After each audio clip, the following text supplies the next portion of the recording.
तो कल के दिन थिएटर्स में दो पिक्चरें रिलीज हुई। एक तो मगरमच्छ वाली और दूसरी उस तरह वाली, जिसमें कि लिटरली एक बंदा लोगों को उस तरह से मार रहा है, शरीर से आत्मा काट के ले जाता है।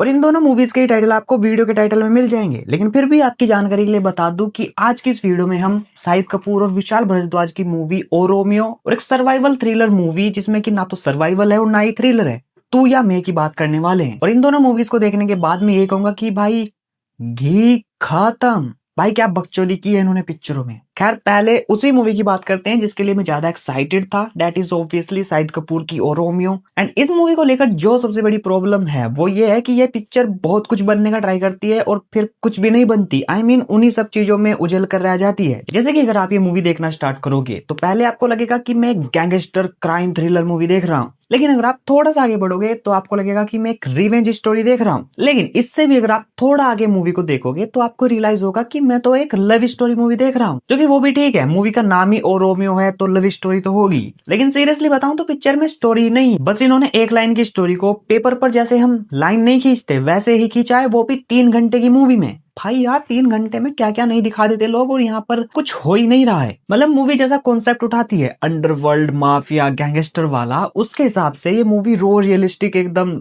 मतलब थोड़ा ग्राउंडेड लेवल पर होनी चाहिए थी। लेकिन पता नहीं इस बार विशाल भारद्वाज ने क्या करने की कोशिश की, पिक्चर को कहीं पर ही एकदम ओवर टॉप मासी बना दिया है, जबकि पिक्चर की वो डिमांड ही नहीं थी। एंड वहीं पर ही पिक्चर डिप कर जाती है। भाई मूवी के स्टार्टिंग में एक एक्शन सीक्वेंस है, मैंने अपने टीजर या ट्रेलर के किसी रिव्यू में बोला था कि वो वाला जो थिएटर के अंदर एक्शन सीन होने वाला है बहुत बढ़िया हो सकता है, लेकिन उस एक्शन सीन में जो बकचोदी इन्होंने की है, भाई ऐसे कितने स्तूरे अंदर छुपा रखे हैं कि बंदा बस फेंके जा रहा है फेंके जा रहा है फेंके जा रहा है, और उस तरह है या चाकू जो सिर्फ लोगों को लगते ही मारे जा रहे हैं। इतनी बुरी तरीके से लोग तलवारों से नहीं कटते जितने बुरी तरीके से एक बंदे ने इसमें लोगों को स्तूरे से काट दिया है। और कहीं कहीं तो मूवी में शाहिद कपूर को सुपर हीरो ही बना दिया है। मतलब बंदा कहीं कहीं पर ऐसे ऐसे स्लाइड करके बंदूकें चला रहा है, चाकू सॉरी सूर्य फेंक रहा है कि भाई आपको लगेगा कि कोई सुपर पावर तो नहीं है बंदे के पास।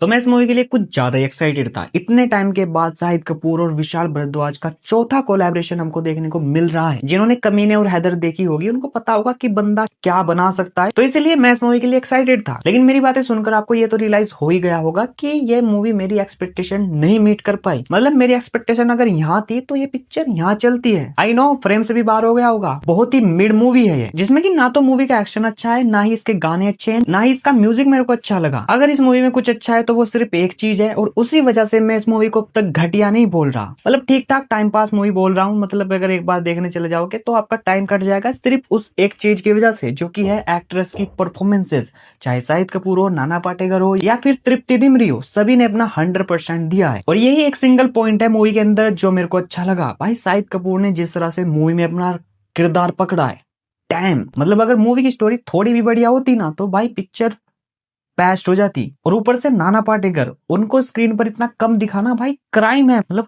क्या कर रहा था बंदा स्क्रीन पर आकर, लेकिन उनको भाई सीन्स ही नहीं दिए। और इन सब के ऊपर तृप्ति डिमरी को आप किसी भी नजर से देखते हो, मतलब एनिमल से फेमस वगैरह हो गई, बट शी कैन एक्ट। ये हमने बहुत सारी मूवी देख लिया है। मैंने उसकी लास्ट मूवी जो धड़क 2 आई थी थिएटर में, वो भी थिएटर में ही जाकर देखी थी, एंड वहां पर भी क्या परफॉर्मेंस दी थी, और यहाँ पर भी कमाल का काम किया है। मतलब मूवी के एक्टर्स में कमी नहीं है, मूवी की स्टोरी और स्क्रीन प्ले में कमी है। अगर ये एक्टर्स अपना 100% नहीं देते तो भाई पिक्चर लिटरली मेरे लिए तो घटिया हो जाती। और भाई इस मूवी का विलन बकचोदी ऑफ द ईयर क्या किया है, मतलब उसको स्पेन में बैठा दिया है, कुछ भी कर रहा है, वहां पर बुल फाइट चल रही है, ये बकचोदी नहीं करनी थी। अविनाश कुमार तिवारी इतना अच्छा एक्टर, मतलब लैला मजनू में क्या काम किया था, उसकी एक्टिंग मेरे से इस मूवी में नहीं देखी जा रही थी, जो कि डेफिनेटली राइटिंग की गलती है।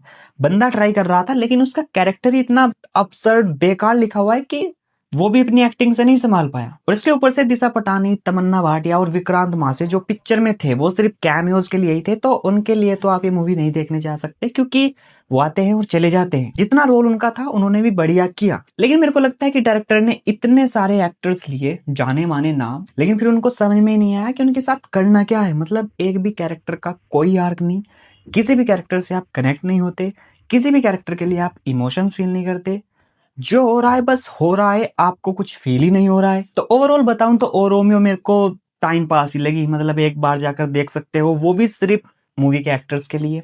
अगर इतनी अच्छी एक्टिंग नहीं होती तो भाई मेरे लिए पिक्चर बिल्कुल बेकार थी। मैं बस यही कहूंगा कि अगर शाहिद कपूर के फैन हो, उनको स्क्रीन पर देखना है तो यू कैन गो, जा सकते हो, नहीं तो घर पर ही देख लेना भाई। 3 घंटे की पिक्चर है, थिएटर में नहीं चलती। बाकी इसके बाद अगर हम अगली मूवी तू या मैं या तू, आई मीन एक बारी तू या मैं है, उसकी बात करें, जो कि एक मगरमच्छ वाली लव स्टोरी मूवी है। मतलब इसमें मगरमच्छ है लेकिन वो आता है जाता है, दूसरे बंदों को मारता है, लेकिन अपने मेन हीरो हीरोइन को कुछ नहीं करता है। चलो मान लिया कि मेन कैरेक्टर्स है, प्लॉट आर्मर्स होंगे, लेकिन इतना भी तो ऑब्वियस नहीं होना चाहिए कि अगर कोई दूसरा बंदा आ रहा है तो फट से मारा जा रहा है। और बाकी जो मेन कैरेक्टर्स है वो एक ही पूल में एक मगरमच्छ के साथ मतलब मस्ती कर रहे हैं, वो एक दूसरे को आपस में जोक्स मार रहे हैं। पिक्चर में सीरियस सिचुएशन तो कभी बनती नहीं है। एक आध सीन में इन्होंने सीरियसनेस थोड़ी डालने की कोशिश की है और वहां भी फेल हो गए, अच्छे से हुआ ही नहीं। जिसमें कि सबसे बड़ी बात तो एक्टर्स की होती है, अगर एक्टर अच्छे से एक्टिंग कर दे तभी तो सीरियसनेस आएगी। और सबसे बड़ी आयरनी तो यह है कि पिक्चर एक्चुअली में इंटरवल के बाद स्टार्ट होती है। जो वो सर्वाइवल, जो मगरमच्छ जो इन्होंने अब तक बेचा है अपने पोस्टर्स ट्रेलर्स में, वो एक्चुअली में